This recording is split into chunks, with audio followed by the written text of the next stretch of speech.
ายุหิมะโอ้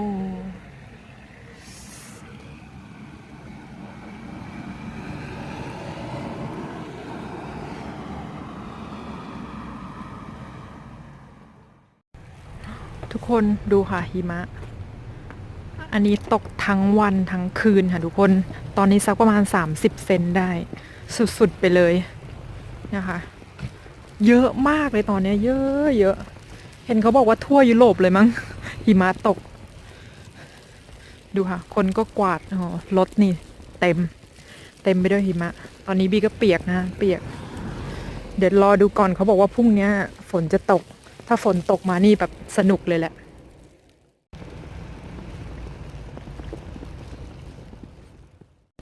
นี่เดินออกมาแป๊บเดียวเองทุกคนหนักมากหนักมากดูค่ะสุดๆไปเลยอะลมหนาว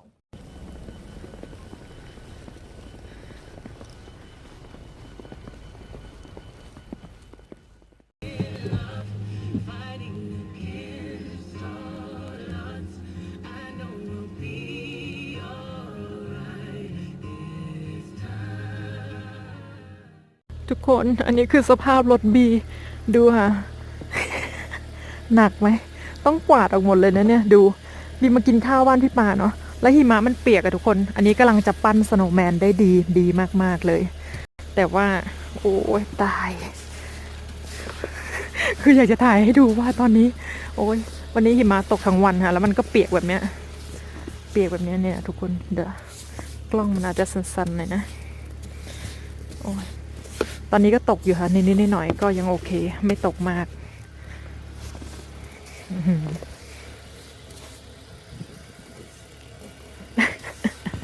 โอ้ยตลก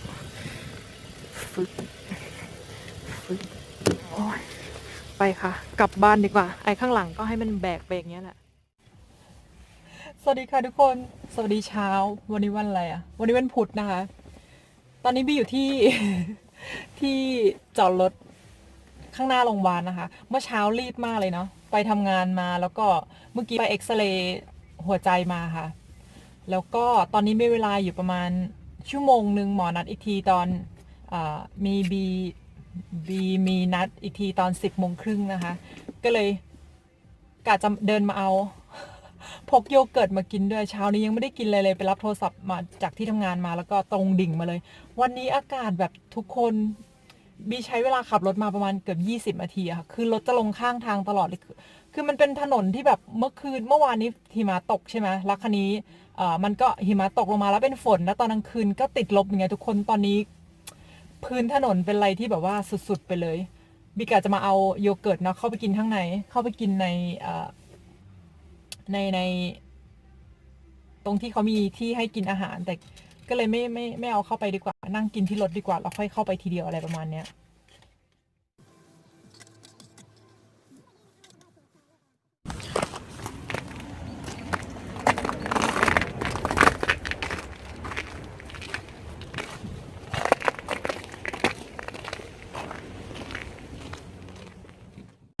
ไปค่ะทุกคนหาหมอกันดูค่ะหิมะเต็มลมจัดมากหนาวตอนนี้-2นะคะ-2 องศาแต่ว่าดูพื้นค่ะทุกคนดูพื้นคือพื้นเป็นกระจกเลยเดินแบบยากมากเลยนี่ต้องค่อยๆคลานไปนะดูค่ะสุดๆไปเลยอะหนาวเสร็จแล้วทุกคนเดี๋ยวไปดูตัวเครื่องแล้วมันอยู่ในตัวบีตอนนี้ว่ามันเป็นยังไงเนาะเดี๋ยวไปดูกันค่ะในรถเนาะคือดูสีค่ะจะบอกว่าตลกมากเลยมาโรงพยาบาลนี้ต้องตามสีนะคะเนี่ยเห็นไหมเขาจะบอกไว้ว่าไปนู่นไปนี่ไปนั่นทางไหนอะไรเงี้ยแล้วหลังจากนั้นก็จะเป็นสีตลอดเราก็ต้องตาม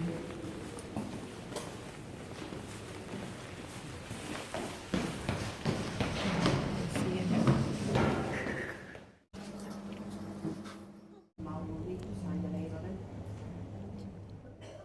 ทุกคนขาเดินออกมาเนี่ยนะคะเขาเพิ่งจะมาโรยหินเมื่อกี้ค่ะทำให้เดินง่ายขึ้นเนาะมันจะได้ไม่ลื่นมากเนี่ยค่ะก็จะเป็นแบบนี้เห็นไหมหินเล็ก เดี๋ยวเราไปที่อื่นต่อ เดี๋ยวไปดูกันว่าบีจะพาไปไหน เย่เย่ไปรับของรับของ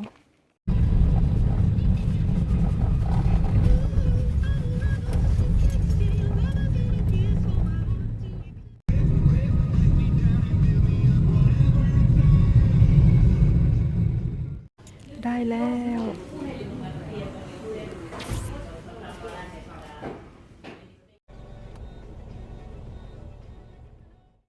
เย้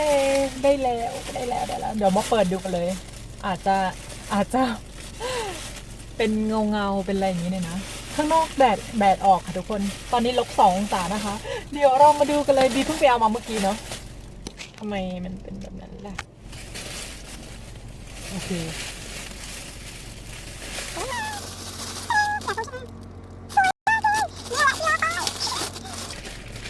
สั่งของขวัญมาให้ตัวเองค่ะทุกคนเตงโอ้โหห่อมาอย่างดีห่อมาอย่างดีอยากเห็นเลยใช่ไหมนี่ไงติ๊งน่ารักมากดูอ่ะเหม็นใหม่สุดๆสวยมากเลย แต่ว่าอาจจะมีส่วนเกินเดี๋ยวเราค่อยไปตัดออกเนาะโอ้ยทุกคนน่ารักมากดูกระเป๋า มันคือกระเป๋านี่เองเดี๋ยวนะอ๋อเขาเปิดตรงนี้ก็กดตรงนี้แล้วก็เปิดมาฟึบนี่โอเคงานใช้ได้แล้วก็จะมีสายยาวให้เนาะจะมีสายยาวให้เป็นแบบนี้อ้าวแล้วใส่ยังไง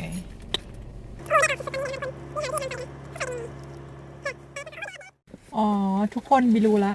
เปลี่ยนมุมแดดแรงมากนะคะตอนนี้โอ้ยอากาศดีมากลมนิดหน่อยมันให้สอดแบบทะลุอย่างเงี้ยทุกคนเนี่ยค่ะมันจะเป็นแบบอย่างเงี้ยมาใช่ไหมบีก็นึกว่ามันจะเกี่ยว2 ข้างไงแต่จริงๆไม่ใช่ค่ะเขาต้องให้สอดแบบทะลุมามันจะมี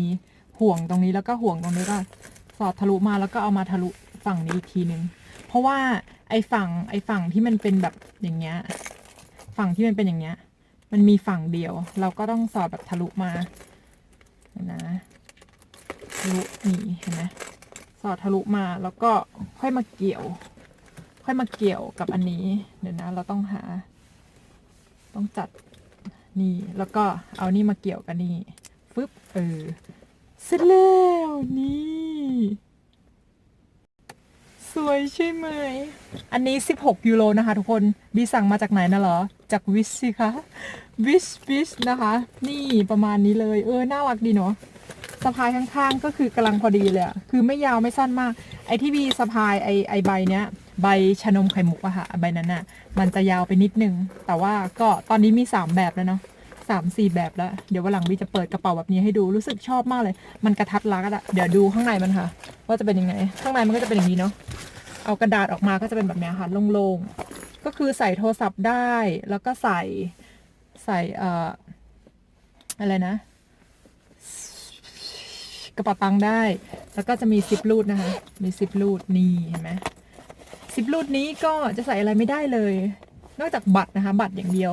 ก็จะประมาณนี้เลย16 ยูโรทุกคนมันจะมีหลายลายมากเลยแต่บีชอบแบบลายนี้มากกว่าตอนปิดนะคะปิดต้องกดอย่างนี้เนาะแล้วค่อยปิดดีเหมือนกันเนาะดูค่ะเปิดแล้วก็กดปิดแล้วก็ต้องกดเปิดแล้วก็ต้องกดค่ะนี่อย่างนี้เนี่ยบีชอบดูลิปดูปากสีดำค่ะดูปากสีดำแล้วเขาติดหมุดตรงเนี้ยคือแบบดูดีเหมือนกับคนแบบที่แบบเขาใช้ไม่เขาเจาะไอเนี่ยตรงเนี้ยแล้วก็เอา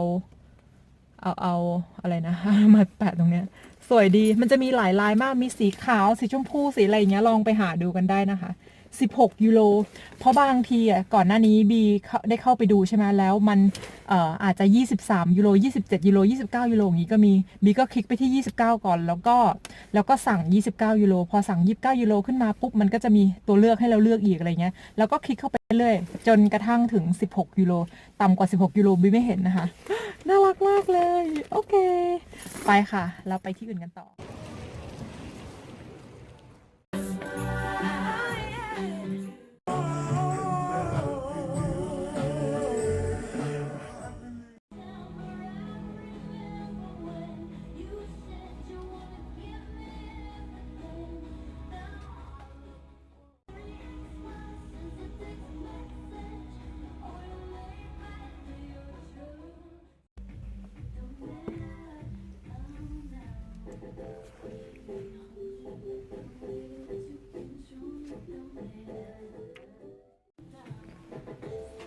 ดูทุกคน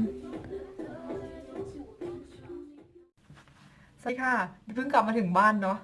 เดี๋ยวบีจะให้ดูไอ้นี่เนาะเพราะเดี๋ยวจะรีบออกไปข้างนอกต่อเดี๋ยวจะมาขูด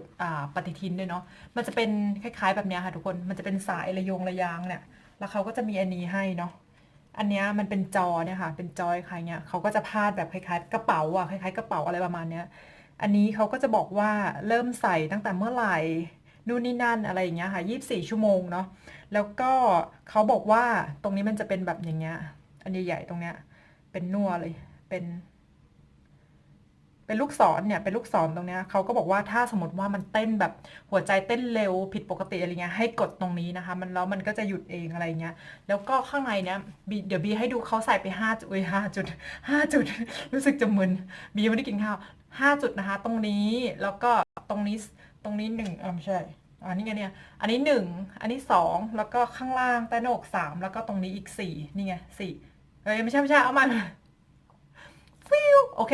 นี่1นะคะแล้วก็อันนี้2อันนี้3นี่4นี่5 จุดอยู่ตรงนี้เนาะ5 จุดอยู่ตรงนี้ใช่รูปคำมันก็เจอนะคะ5 จุดเห็นไหม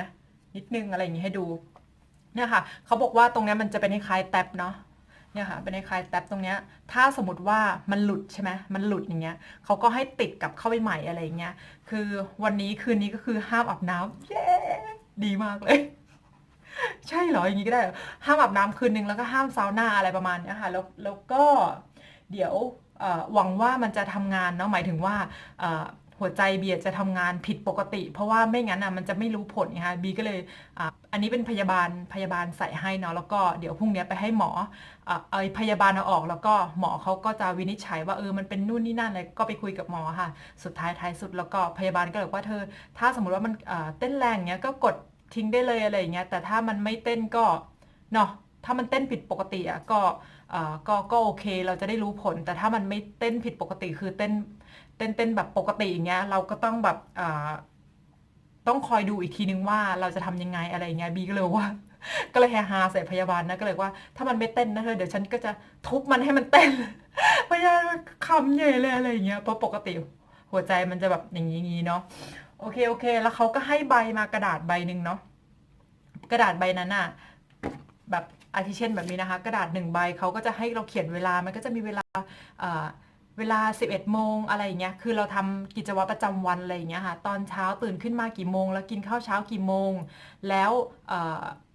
กินอะไรประมาณเนี้ยค่ะหัวใจเต้นผิดปกติไหมหรือปกติแล้วก็เขียนว่าปกตินอร์มาหรืออะไรอย่างเงี้ย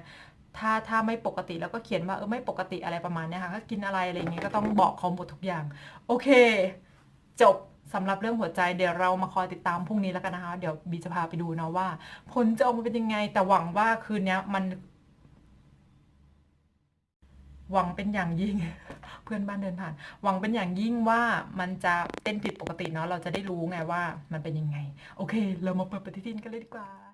นี่เนาะเดี๋ยวบีจะขอขูดก่อนแล้วกันเนาะวันที่จริงๆแล้วขูดวันที่10ไปละวันที่11 12แล้วก็13นะคะยังไม่ได้ขูดเลยขอขูด11ก่อนแล้วกันเนาะว่าเราจะได้อะไรค่ะลิปปุก็คือธงชาติฟินนะคะลิปปุก็คือธงชาติยังไม่ได้ก็เอาไว้ก่อนเพราะเดี๋ยวค่อยไปนี่อีกทีนึงโยโลหัวเซนตาคลอสอะค่ะนี่เซนตาคลอสอยู่นี่เซนตาคลอสโอ้โหบีก็ได้2เองเนี่ยค่ะมาเป็นอันที่2เนาะแล้วก็เดี๋ยวดูวันที่13อยู่ไหนอยู่นี่ตรงกลางกิเรียกิเรียอันนี้ซองจดหมายนะคะวันที่13นะก็13ซองจดหมายได้ละ1 2 3อันนี้ก็เป็นวันที่3แล้วก็เหลือตั้ง3อันเข้าใจรอไปก่อนค่ะโอเคขอกินช็อกโกแลตก่อนเพราะว่ายังไม่ได้กินข้าวเนาะวันที่11นี่11อยู่ตรงนี้วันนี้จะได้กิน3 ก้อนเลยเหรอช็อกโกแลตแต่ก็ไม่เป็นไรอันนี้เป็นรูปอะไรสักอย่าง11 12ของเนี่ย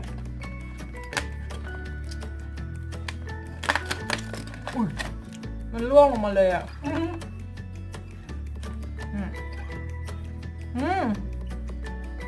เป็นคล้ายๆแบบไอ้นี่ค่ะอะไรนะบ้านญี่ปุ่นอ่ะ14ไม่ใช่13นี่ อร่อยอ่ะเซนตาคลอร์สอ้วนค่ะโอเคมาถึงรางวัลใหญ่กันเลยดีกว่าเดี๋ยวดูนะคะ วันที่12เนาะ11บีเปิดไปยังนี่ไง11ก็ยังไม่เปิดรอเปิดพร้อมทุกคนเนี่ยค่ะ11เนาะตะเด้งเฮ้ยสร้อยข้อมือหรือเปล่า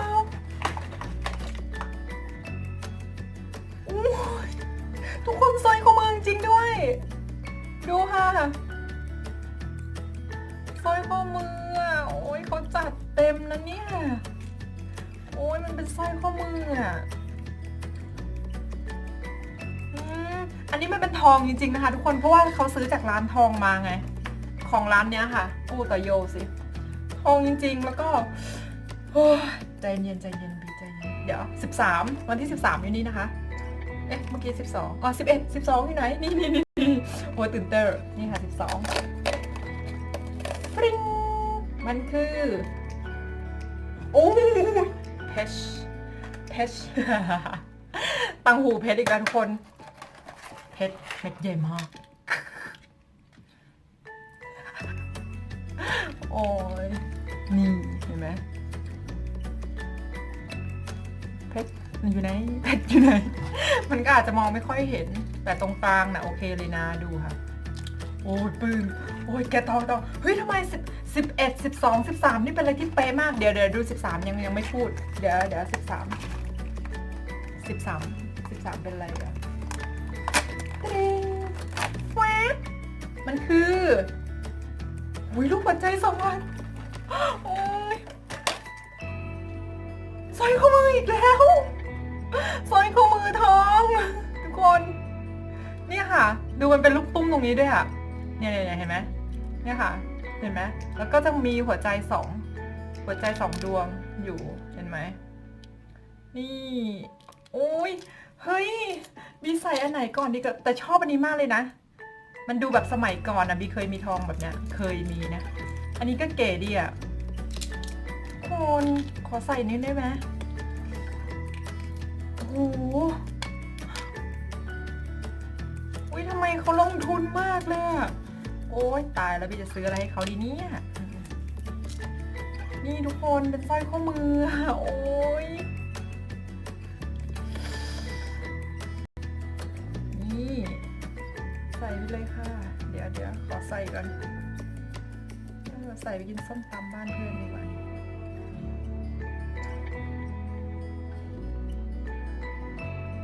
นี่เห็นไหมโอ้ยสวยคุณค่าที่คุณโอเคไปแล้วทั้งนั้นหวังว่าทุกคนจะจุใจกับของที่บีเอามาให้ดูวันนี้เนาะคือมาเปิดปฏิทินวันนี้ค่ะตามลุ้นเหมือนกันจริงๆแล้วบีก็จะเปิดทุกวันแต่ก็แบบนี้ดีกว่าสนุกดีโอ้ยชอบทุกคนเย้